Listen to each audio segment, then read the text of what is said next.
کہ درمیان میں باقی باتیں ساری بات میں آئے گی، شاید میں مکمل نہ کر سکوں۔ آخر میں بی بی فرماتی ہے وَحَرَّمَ اللَّهُ الشِّرْكَ اخلاص لَهُ لِلرُّبُوبِيَّہ، ایمان کو اللہ نے تمہارے اوپر فرض کیا ہے شرک سے تطہیر کرنے کے لیے، شرک کو تمہارے اوپر حرام کیا ہے ربوبیت کو خالص رکھنے کے لیے۔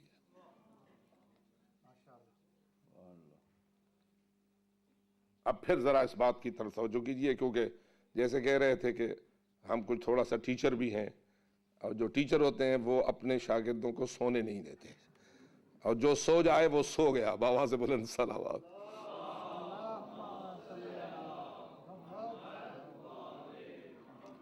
ایمان کو واجب کیا ہے اللہ نے تطہیر لکم عن الشرک، اللہ چاہتا ہے کہ تم شرک سے پاک رہو۔ پھر فرمایا بی بی نے وَحَرَّمَ عَلَيْكُمُ الشِّرْكَ، یا حرم اللہ الشرک، اللہ نے تمہارے اوپر شرک کو حرام کر دیا۔ کیوں؟ اخلاص لہ للربوبیہ، تاکہ تم اللہ کو رب ماننے والے عقیدے میں خالص ہو جاؤ۔ اس کا مطلب یہ ہوا کہ اگر کوئی اللہ کو خالصاً للہ رب مانتا ہے تو وہ شرک سے پاک ہے، اور اگر وہ اللہ کے علاوہ کسی اور کی ربوبیت کا قائل ہے تو پھر لا الہ الا اللہ پڑھ کے بھی مشرک ہے، محمد الرسول اللہ پڑھ کے بھی مشرک ہے، اور اگر آپ ناراض نہ ہوں تو علی ولی اللہ پڑھ کے بھی اگر وہ اللہ کی ربوبیت میں خالص نہیں ہے تو پھر وہ خالص مومن نہیں ہے، بلکہ اس کے ایمان میں شرک کی ملاوٹ ہو چکی ہوئی ہے۔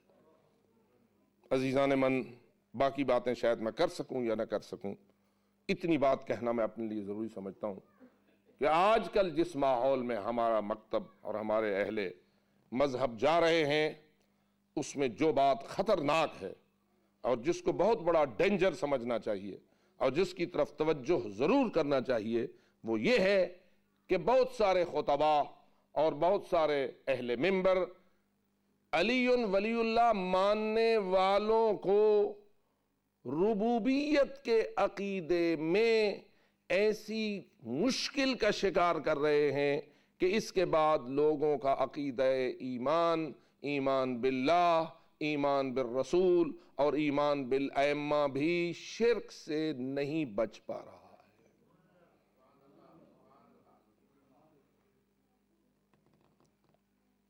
فرمائیے رب، جس کو آپ سورہ فاتحہ میں پڑھتے ہیں الحمدللہ رب العالمین، اس میں رب وحدہ لا شریک ہے یا رب کا کوئی رب ہونے میں شریک ممکن ہے؟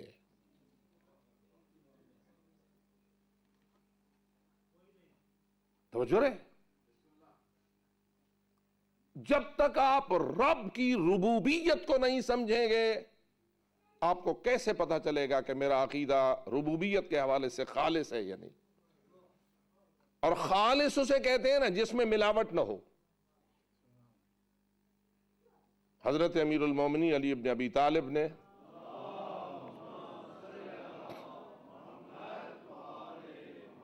نہج البلاغہ کا جو پہلا خطبہ ہے، سید رضی علی اللہ مقامہ نے جسے اپنی ترتیب کے حوالے سے سب سے اولین نمبر پر لکھنا پسند کیا ہے، اس میں آغاز ہو رہا ہے حضرت کے خطبے کا۔ اور حضرت عموماً جب خطبہ حضرت کا کوئی خطاب ہوتا تھا نا، امیر المومنین کے خطابات کا مجموعہ وہ خطبات کا مجموعہ ہے، اور امیر المومنین جب بھی کبھی خطبہ دیتے تھے آغاز توحید سے کرتے تھے اور نرالے انداز سے توحید کو بیان کرتے تھے۔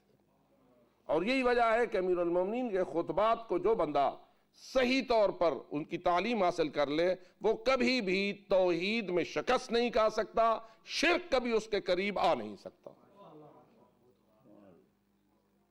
لیکن ہماری مجبوری یہ ہے، ہم علی علی تو کرتے ہیں لیکن علی کی توحید کے بیان سے اتنا محبت نہیں رکھتے جتنا کہ محبت ہونا۔ کیا خیال ہے، فقط علی کے نام سے محبت ہونا چاہیے یا علی کے فرمان سے بھی محبت ہونا چاہیے؟ جی، علی کی ذات سے فقط محبت ہونا چاہیے یا علی کی تعلیمات سے بھی محبت ہونا چاہیے؟ اور اگر کوئی ذات علی سے محبت رکھے اور تعلیمات علی سے نفرت کرے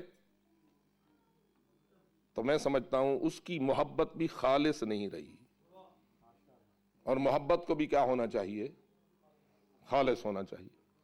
فرماتے ہیں اول الدین معرفت وکمال معرفته التصدیق بہ وکمال التصدیق بہ توحیدہ وکمال توحیدہ الاخلاص لہ وکمال الاخلاص لہ نفی الصفات عنہ لشہادت کل صفت انہا غیر الموصوف وشہادت کل موصوف انہو غیر الصفت۔ واضح ہے کہ اب میں اگر اسی کو ہی نبھاؤں تو وقت تو ختم، لیکن جو جملہ ہے وہ یہ کہ تمہاری توحید کا عقیدہ اس وقت تک کامل نہیں ہو سکتا جب تک تم اللہ کے لیے خالص نہ ہو جاؤ، تمہاری توحید میں خلوص نہ آئے۔ کب خلوص آئے گا؟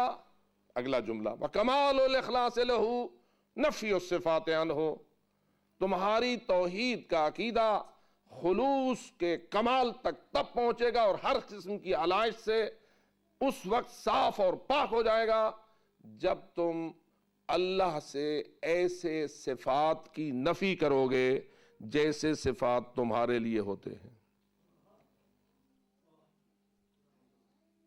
خوب، کیا خیال ہے؟ اللہ عالم ہے یا نہیں؟ اور جتنے آپ بیٹھے ہیں آپ بھی سارے علم رکھنے والے عالم ہیں یا نہیں؟ جو بھی آپ کے پاس علم ہے، کسی کے پاس سائنس کا ہے، کسی کے پاس ریاضی کا ہے، کسی کے پاس طب کا ہے، کسی کے پاس کوئی علم ہے، علم ہے نا، تو جتنے عالم بیٹھے ہیں وہ اپنے علم کی بقا کے لیے صلوات پڑھیں۔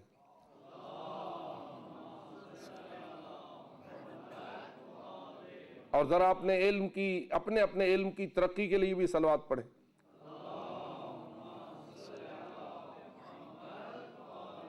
اور ذرا ان علماء کے علم کے اضافے کے لیے بھی صلوات پڑھیں۔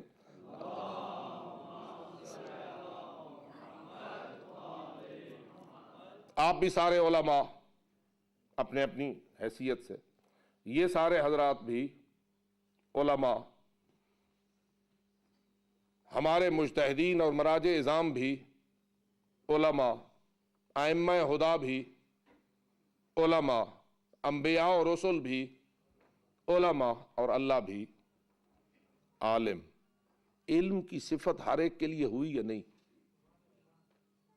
جی، لیکن معصوم فرماتے ہیں، امیر المومنین فرماتے ہیں جب تک تم اللہ کے لیے ان صفتوں کی نفی نہیں کرو گے جو صفتیں مخلوق کے لیے ثابت ہیں، تمہارے عقیدے میں خلوص نہیں آئے گا۔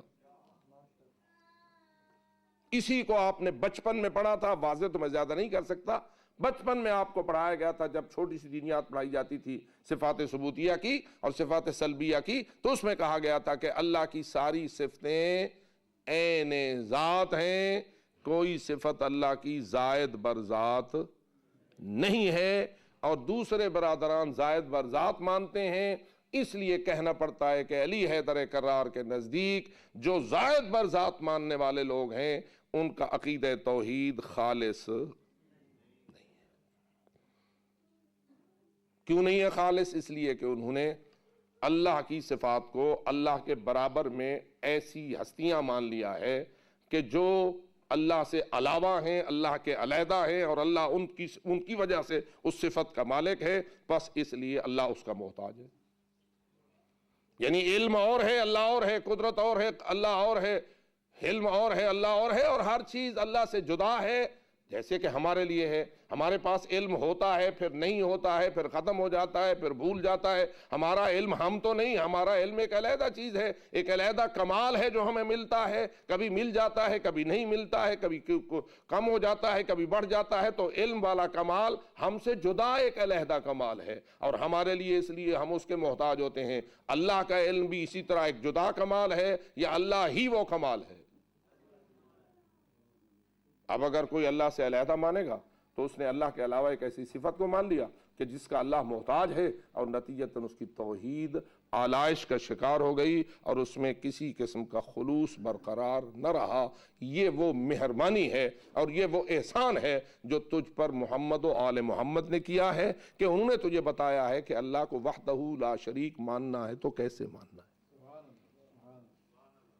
خوب، اسی طرح فرمائیے، اللہ اپنے رب ہونے میں بھی وحدہ لا شریک ہے یا اس کی ربوبیت میں کوئی شریک ہے؟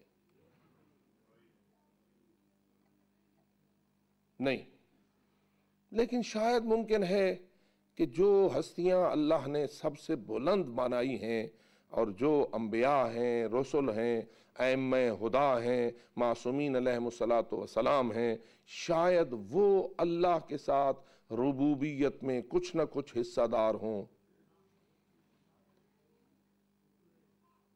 کیا حرج ہے اگر انسان تھوڑا سا انہیں مان لے کہ کائنات کو بنانے میں، کائنات کو چلانے میں، کائنات کے امور میں، اس کی تدبیر میں، اس کی ان تمام معاملات میں تھوڑا سا حصہ ان کا بھی ہو۔ دیکھیے، ایک ہے کائنات کو بنانا، ایک ہے کائنات کو چلانا۔ بنانے والا کون ہے؟ بولتے جائیے کوئی نہیں، اس لیے کہ کل قبر میں سوال ہونے والا ہے، اور آج پکے جواب یاد کر لیجئے تاکہ وہاں آپ کو کوئی ڈگمگاہٹ لاحق۔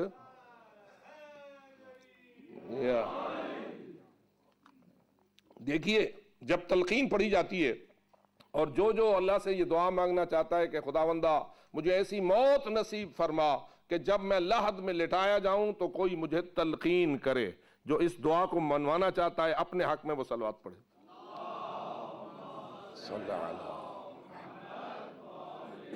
تلقین کیا ہوتی ہے؟ یہی ہوتی ہے نا کہ ایک آدمی دائیں بائیں شانے کو پکڑ لیتا ہے اور باہر بیٹھے ہوئے شخص کہتا ہے یا فلان ابن فلاں، یا فلانۃ بنت فلاں، اے فلانا بیٹا فلانے کا، یا فلانی بیٹی فلانے کی، اسمع افہم یا اسمعی افہمی، سن لے سمجھ لے، سن لے سمجھ لے، سن لے سمجھ لے۔ کیا سمجھ لے؟